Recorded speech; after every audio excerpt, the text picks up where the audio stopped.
그 뒤에 문장이 이어지지만 오늘은 여기까지만 읽어도 됩니다.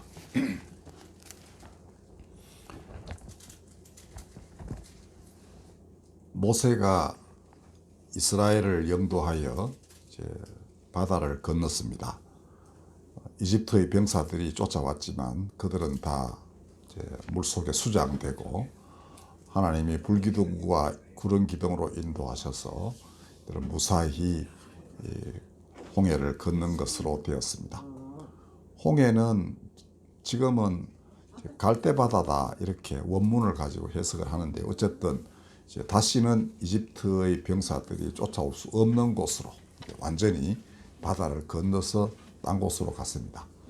이때까지만 해도 이스라엘은 하나님의 놀라운 영광을 보았습니다.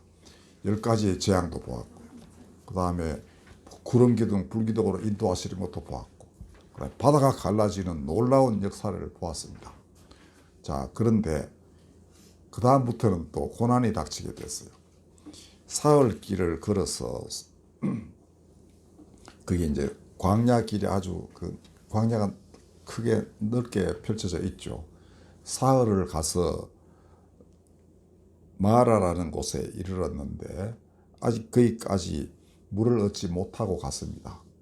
그런데 거기서 이제 우물을 보니까 반가워서 이제 쫓아가서 먹어봤더니 이게 이제 염수 바닷물이에요. 쓴 물이라고 되어 있습니다. 그냥 더러운 물이라면 이렇게 걸러내서 이제 맞을 수도 있겠지만 염분은 어떻게 할 수가 없었겠죠. 그럼 왜 이게 여기가 염분이 이렇게 섞인 그런 우물이 됐는가? 아마 바닷물이 스며들었거나 아니면 옛날에 바다였던 곳이어서 그게 이제 육지가 됐거나 뭐 여러 가지 이유가 있겠죠. 자, 그러니 이제 이때부터 이스라엘은 모세를 원망하기 시작하였습니다. 우리가 도대체 물도 없는 데서 뭐 어떻게 하려고 당신이 우리를 이끌어 왔느냐. 그때 하나님이 이제 모세의 부르짖음을 들으시고 한 나무를 가리키셨습니다. 그러니까 우리가 어떻게 가르치셨는지 몰라요. 근데 모세와 하나님과의 관계는 얼마든지 이렇게 가리키면 알아듣는 이런 관계였습니다. 모세가 그 나무 가지를 꺾어서 우물에 던졌더니 우물이 단물이 되었다라는 것입니다. 그리고 하나님께서 이제 여기서 그들에게 율례를 정하시고 법도와 율례를 정하시고 시험을 하셨다라고 되어 있는데 이게 이제 시험이 어떤 거죠. 그러니까 쉽게 말하면 사흘간 이제 물을 얻지 못하고 그냥 계속 왔어요. 그러니까 그 벗어날 때 이집트 탈출할 때 가져온 물도 거의 다 떨어지고 이제 새로운 샘물을 찾아야 되는데 이게 이제 쓴물이란 말이죠. 그러니까 하나님이 뭐 이렇게 인도하시나. 이게 하나님에 대한 첫 번째 의문이겠죠. 가장 큰 의문, 그죠? 도대체 이 광야에서 뭘 먹고 살지? 이게 그 다음 문제고, 일단 뭐 밥보다도 지금 중요한 게 물입니다. 하나님 쓴물로 가득 찬 우물에 사람들이 인도했으니 원망할 것 아닙니까? 근데 모세만은 믿음의 사람이었습니다. 하나님이 전능하시다는 걸 믿고 부르짖었습니다.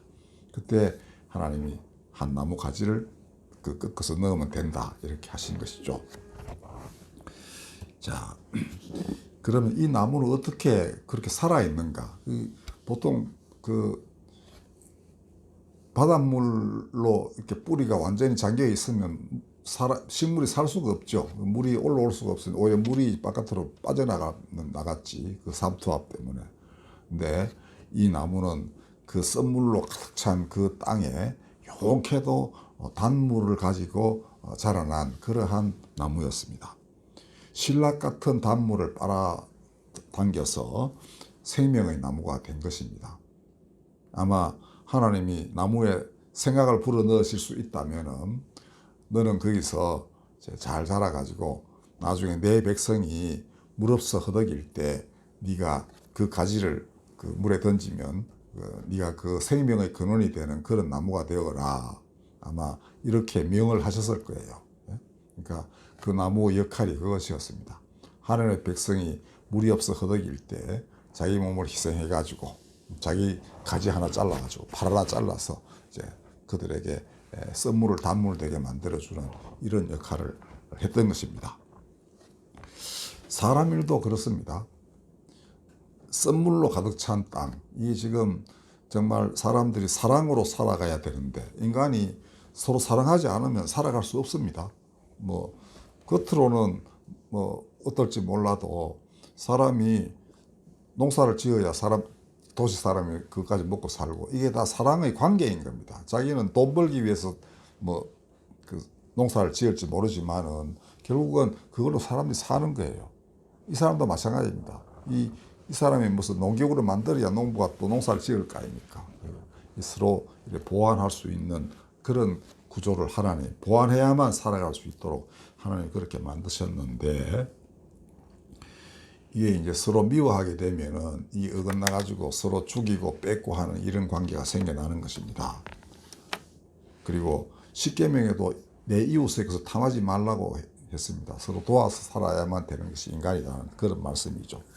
근데 지금 세상은 이제 서로 막 티격태격 해가면서 서로 뺏고 죽이고 하는 그런 그 세상입니다. 이게 썬물로 가득 찬 세상, 이렇게 볼 수도 있죠. 여기서 하나님이 주시는 단물로 살아간다는 게 간단한 일은 아닙니다. 그러나 하나님께는 불가능한 일이 없습니다. 그리고 과거에도 이렇게 썬물이 가득 찬 세상에서 단물로 살아간 사람이 있었습니다. 예수님이 그런 사람을 만났을 때에는 굉장히 기뻐하셨습니다. 그 한 사람이 바로 사마리아 우물가의 여인입니다. 정말 그거는 괜찮은 우물이 있었어요. 야곱의 우물이라고 하는데, 이 여인은 그 남편도 5 잡아먹고 그다음에 사마리아 사람인데다가 그래요. 그러니까 같은 사마리아 사람도 이 여인을 멸시를 했기 때문에 다른 여인들하고 같이 서늘한 때에 와가지고 물을 기를 수 없는 거예요. 왕따를 시키니까. 아무도 안 오는 이제 한낮에 와서 혼자 물을 기러 갔습니다. 그때 예수님이 당도하셔서 나에게 물 한 잔 달라 이렇게 말씀하시면서 계속 얘기를 주고받아요.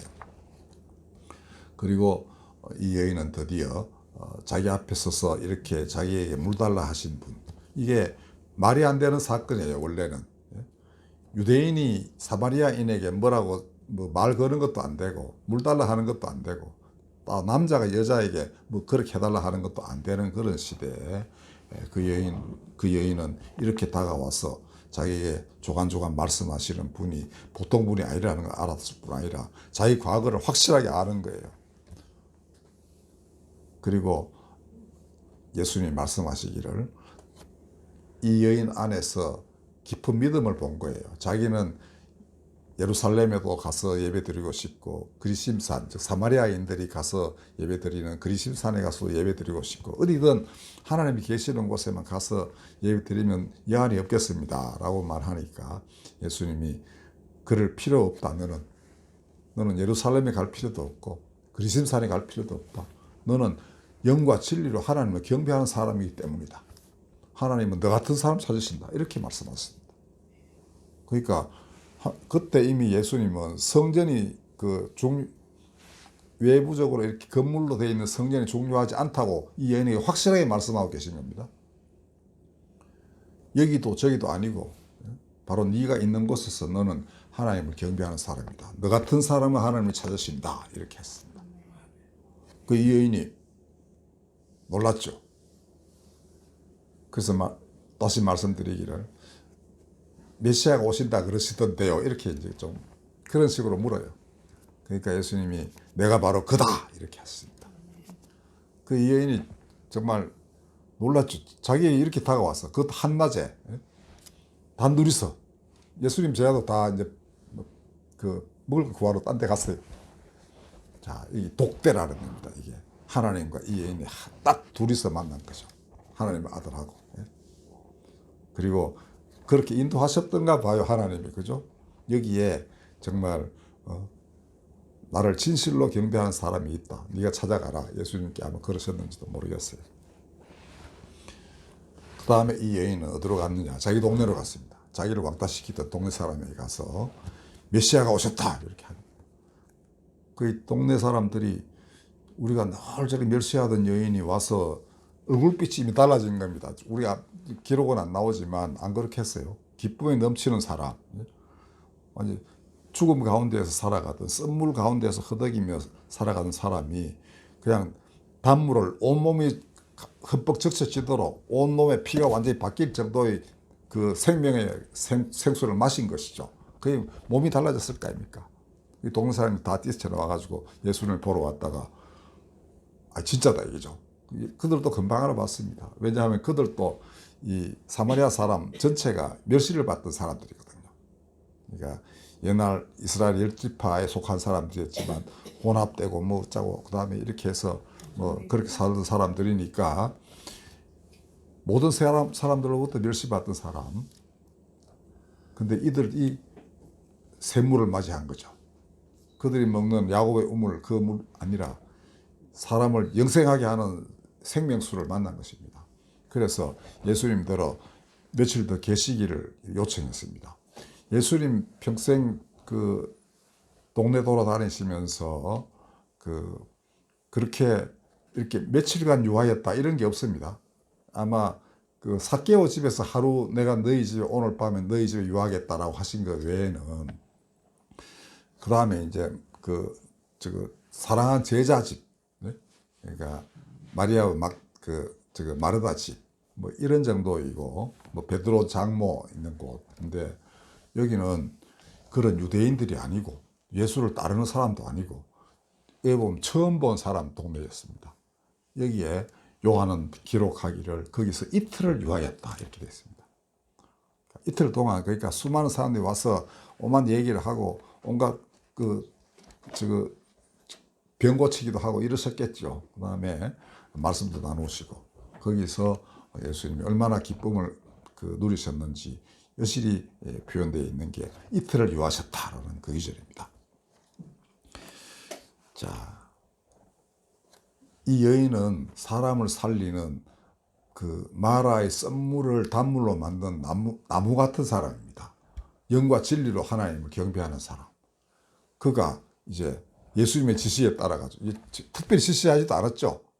그냥 이 사람 살려놓으니 이는 자기가 속해 있던 그 썬물로 가득 찬 세상 자기 동네 그 사마리아 사람 동네로 가서 하나님이 자신 속에 이제 불어넣어 주신 그 성령 그리고 그 배에서 이미 터져나오는 생수 이걸로 그냥 동네 사람들을 먹인 겁니다. 아멘. 그 동네 사람들이 완전히 바뀌었죠. 그죠? 정말 썬물이 이제 단물된 겁니다.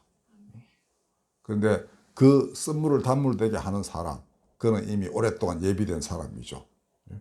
그는 썬물 가운데에서 용케도 그 신라 같은 단물을 가지고서 살아온 사람입니다. 그 남편 5이 없어졌다니까 뭐 이 사람 보내고 저 사람 보내고 죽었는지 살았는지 하여튼 이혼했는지 그 얼마나 쓰디쓴 인생입니까?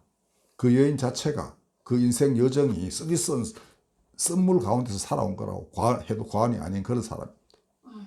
바로 그런 사람들을 하나님이 다른 그 썬물로 된 우물을 단물로 바꾸는 나무 가지로 세우시는 겁니다. 그런 나무 가지는 그 썬물 가운데서 나오는 겁니다. 사랑은 사람들은 사랑 없이 살 수 없는 겁니다. 근데 사랑은 물과 같은 것입니다. 그죠? 근데 지금 많은 사람들이 이 마라에서 썬물을 보고 절망한 이스라엘 사람들처럼 사랑에 굶주려 그 하나님을 원망하고 있습니다. 정말 예수님이 마지막 때에는 불법이 성함으로 많은 사람의 사랑에 식어질 것이다 라고 하셨는데 그런 시대가 됐습니다. 바로 이런 때에 저 사마리아 여인처럼 마라의 썬물을 단물로 바꾼 나무 같은 사람들이 필요한 겁니다. 그리고 하나님 분명히 예비하시고 계십니다. 바로 여기 계신 우리 모두가 바로 그런 자리로 저는 부르심을 입었다고 확신합니다. 아멘. 안 그러면 여기 있을 수가 없습니다. 자, 그러면 이제 모세가 하나님의 지시에 따라서 그 나무를 배에 가지고 우물에 던지죠. 예수님이 지시하셔야 됩니다.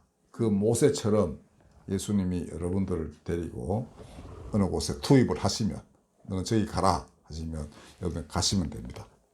그 다음에는 여러분들 자신이 하는 게 아니고 우리 자신이 하는 게 아니고 우리 속에 계신 성령께서 폭포수 같은 그 영의 힘으로 그다음에 우리 안에 예수께서 부어 넣어주신 생수가 우리 배에서 터져 나와서 쓴물을 단물로 바꾸는 것입니다. 아름다운 부르심이고 거룩한 부르심이니까 반드시 따르시면 됩니다. 우리 교회도 또한 그런 자리에 부르심을 입고 세워졌고 그렇게 유지해 왔습니다. 많은 어려움이 있었죠. 그렇지만은 쓴물이 단물되는 기적을 이스라엘은 그 마라라는 뜻이 원래 쓴 것이라는 겁니다. 아주 오랫동안 쓴 물이었어요. 근데 그걸 거치고 나면 하나님 여기 보면은 율법, 그 율례와 법도를 주셨다고 되어 있죠. 그러면 그건 뭐냐 하면 갈 길을 가르쳐 주신다는 뜻이기도 합니다. 이렇게 살아라는 거죠. 그리고 그 다음 본문에 보면은 그 다음에 이제 엘림이라는 곳으로 이들이 옮겨가요. 여기서 마라에서 이제 일단 목을 축인 뒤에 엘림이라는 곳에 가면은 거기는 이렇게 되어 있습니다. 물샘 12, 딱 우물이 12개 있습니다. 그 다음에 종려나무 70그루 70. 그 12라는 숫자가 70이라는 숫자 되게 거룩한 숫자로 되어 있습니다. 그들이 그 물 곁에서 장막을 쳤다. 하나님 그 인도하셨다. 이거죠. 하나님 여기서는 이제 율법과 법도는 그 고난의 땅에서 주시고 이거는 나중에 이제 시내산에서 받는 십계명 이전의 그 아주 소박한 초기 단계의 율법입니다. 그 다음에는 정말 젖과 꿀이 흐르는 땅이라 할 만한 12개의 우물, 그 다음에 70개의 종려나무가 있는 땅에 가서 장막을 치게 하셨다. 여기서 살아라 이거죠. 하나님의 섭리가 이 마라에서 엘림에 이르는 이 며칠 사이에 하나님이 모든 것을 보여주셨다 해도 과언이 아닙니다. 여러분들 이게 3,500년 전쯤에 일어난 일입니다. 그러나 오늘 우리가 다시 이 본문을 가지고 얘기를 하면 바로 오늘의 얘기처럼 들리죠. 바로 우리들의 얘기다는 거죠. 우리 인생 뭐 이것저것 정말 험난한 인생 살아온 사람 많지 않습니까? 근데 다시 이제 또 다시 늙음하게 목마를 때가 있다 이거죠. 힘드는데 그때 또 다시 하나님은 마라의 나무로 우리를 살리실 거예요. 그럼 우리는 또 다시 또 다른 나무가 되어 가지고 다른 사람을 살리는 이런 끊임없는 연속된 하나님의 섭리가 우리 가운데 임하였다. 이렇게 믿으시면 됩니다. 부디 그 부르심에 순응하여 정말 영원한 생명에 가닿는 귀한 역사가 일어나기를 바랍니다. 아멘. 기도하겠습니다. 마라의 그 나무 같은 사람들, 그런 사람들로 길러주소서. 이 땅에 사람 모든 곳에 또한 그런 사람들을 내셔서 이 땅이 비비린내를 벗어나 진실로 생명이 자라나는 거룩한 땅이 되도록 인도하여 주시옵소서. 지난 한 세기 넘게 지구를 물들였던 그 피바다, 그 쓴물 속에서 용케도 하나님은 단물, 생명의 강을 흐르게 하셨습니다. 그 강물, 그 샘물 마시고 자라난 사람들이 새 땅, 새 하늘, 새 나라를 이룩하게 하여 주시옵소서. 예수님의 이름으로 기도하였습니다. 찬송가 150장 부르겠습니다.